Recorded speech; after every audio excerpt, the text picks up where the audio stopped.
Today's Tanya, the 5th of Sivan, Erev Shavuos, is in the Chinuch Cotton, which is the introduction to the Shara Yichud Ve'emunah. It is on Daf Ayin Vav Omed Aleph, and the number at the bottom of the page is 286. In the beginning of this introduction, the Alter Rebbe said that there are two kinds of ahava, two kinds of love. One is a love that rises of itself, like a flame that rises of itself, which means that all that is necessary is to remove the obstruction and to bring in Torah and mitzvahs that liberates or frees the love that the neshama has to be able to express itself, and then it rises of itself. So there's no contemplation, there's no hisbonenus that produces this love. It is a love that rises by itself from the neshama. This love is available only to the tzaddik, because the tzaddik has refined his physical condition so that it is not an obstruction to this love of the neshama, and also he has a lot of Torah and mitzvahs that gives this love its fuel that it needs to shine forth. The other kind of love is a love that comes from contemplation. Based on the understanding of the greatness of God, the more we understand of God's greatness, the greater will be the love that is created in the heart in response to these thoughts and to this knowledge. One of the thoughts, for example, is the av of kamayim haponim el ponim. That when a person thinks about how God is endless and great in His infinity and so on, and yet He reaches down and takes us out of Mitzrayim, and not only once in history, but every day He takes us out of Mitzrayim, as you said in the first part of Tanya, this causes the heart to reciprocate with an equal amount of love, to want to cleave to Him and serve Him with the whole heart and soul, as was explained at length earlier. And now, on Daf Ayin Vav,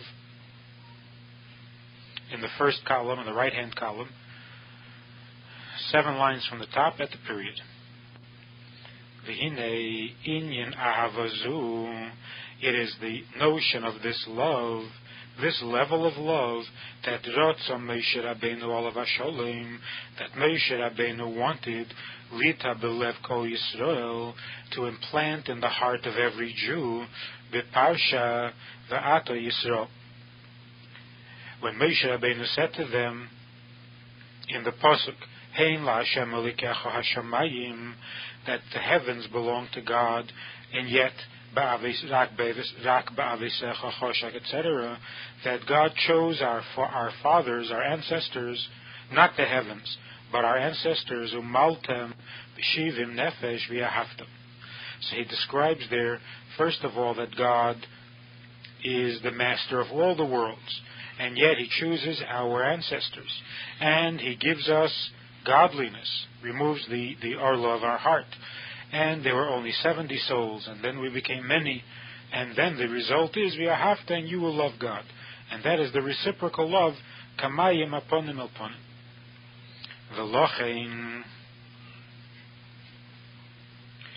sayim dvarov, and that's why he concludes this speech, or this statement. Al ahavazu, he concludes on the note of this love, asher anechi mitzave eschem la'aseisa, the love that we described at the beginning of this introduction, where he says that the love is to do shehi avo asuya belev al yedei habina v'hadas, because this is the second kind of ava, not the ava that rises of itself from the neshama, but rather an ava that is made.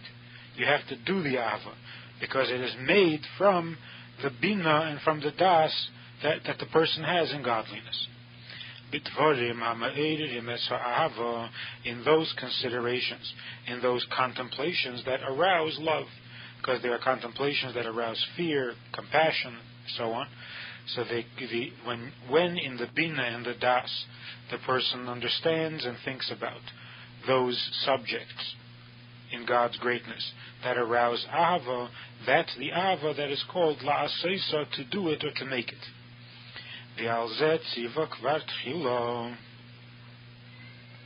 And concerning the making of this ahava, we were already commanded earlier, in the chapter there earlier,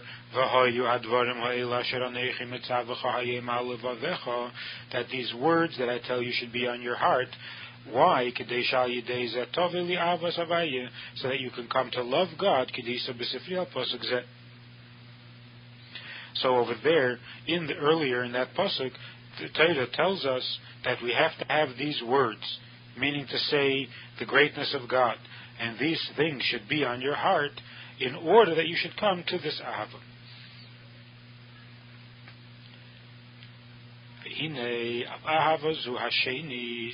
Now on this second level of ahava, shayach loshen mitzvah v'tzivui.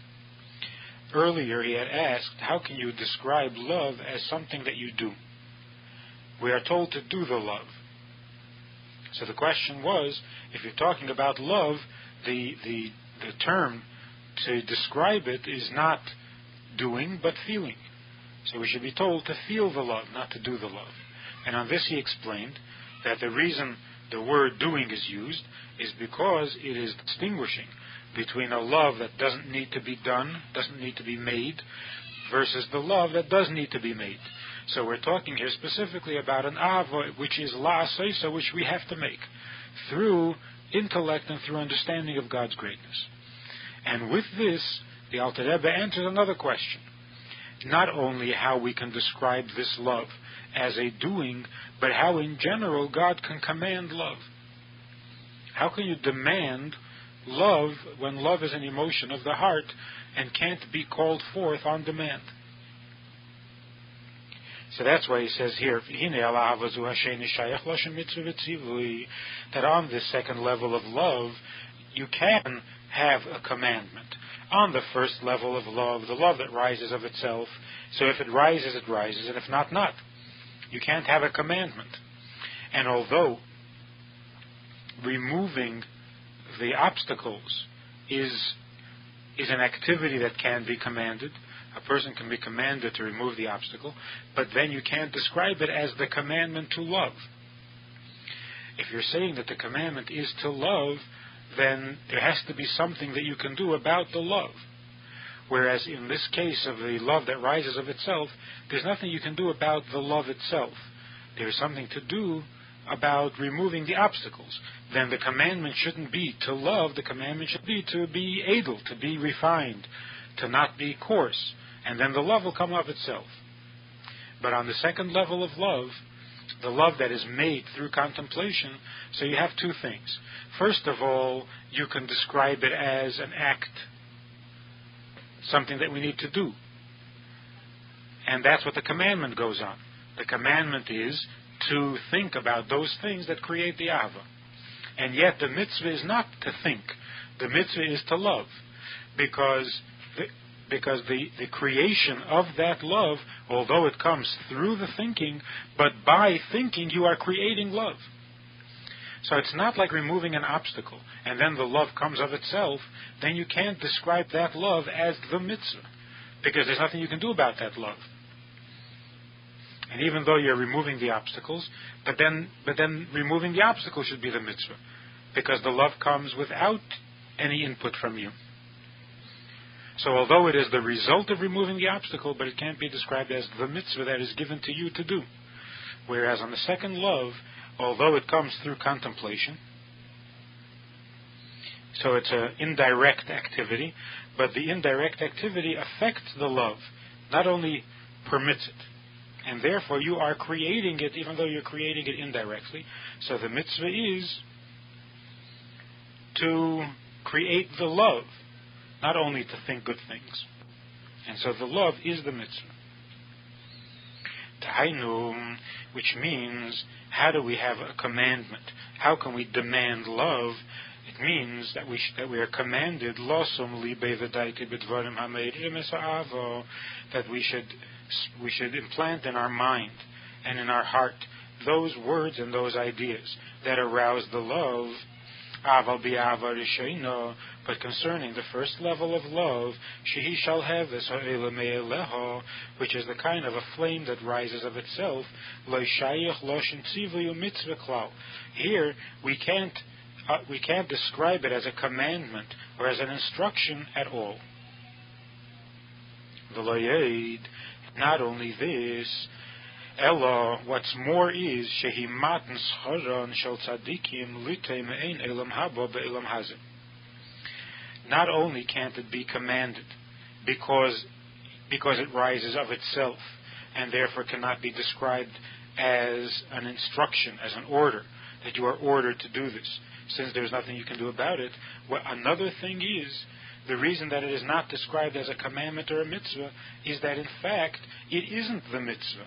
It is the reward for mitzvahs that tzaddikim get as a foretaste, because the pleasure that comes from mitzvahs, which is part of what this ava is, as he described it earlier, with a great pleasure in godliness, that is the reward for the neshama in Elam Haba. But by tzaddikim, they get a foretaste of that reward even while they're in this world. Concerning this kind of love, it says, Avedas matona etenes kohunascha, that there's a kind of an aveda, there's a kind of service that is a matana. It's a gift. It is not part of the service which we have to work for and strive for and so on, and therefore can be called commandment or instruction, but instead it is the reward for the commandment, which is another reason why it itself can't be described as a commandment. Kameshi is b'mekayma, as will be explained in its proper place. And again, yisbayer means future tense, and yet it is referring to the first part of Tanya. And so the Alter Rebbe describes the second level of love as that love which Moshe Rabbeinu wanted to implant in the heart of every Jew, and that is the love that comes from the contemplation of God's greatness.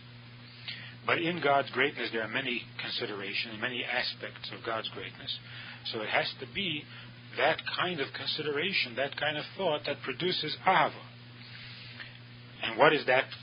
What kind of a consideration is that? When we take to heart the fact that God is the God of all the worlds, infinite worlds, higher worlds, spiritual worlds, and yet He chooses us through our forefathers and so on, but He chooses us to the exclusion of everything else, that this causes us to reciprocate with this kind of a love, that we put aside all of our own interests and serve God with our heart and with our soul.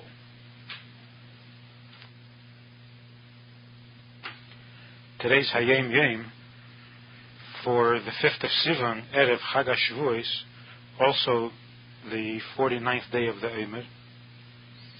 The Rebbe writes that Erev Chag HaShavuos, in the year Tovkuf Nun Zayin, the Alter Rebbe said a very brief Torah.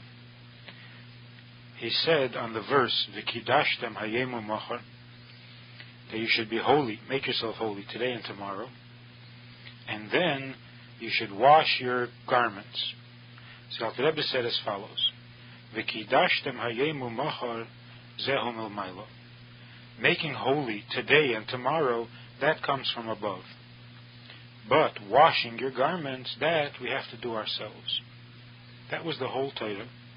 And the Tzemach Tzedek later explained that V'kidashtem, making yourself holy, that was said to Moshe Rabbeinu, and to the extensions and expressions of Moshe Rabbeinu in every generation, the Moshe of every generation. So that's said to the tzaddik of each generation, because they are able to make holy the today and the tomorrow, the present and the future. But in this, we have some participation as well, and that is that we have to wash our garments. And the garments are thought, speech, and deed, and this we have to do by ourselves.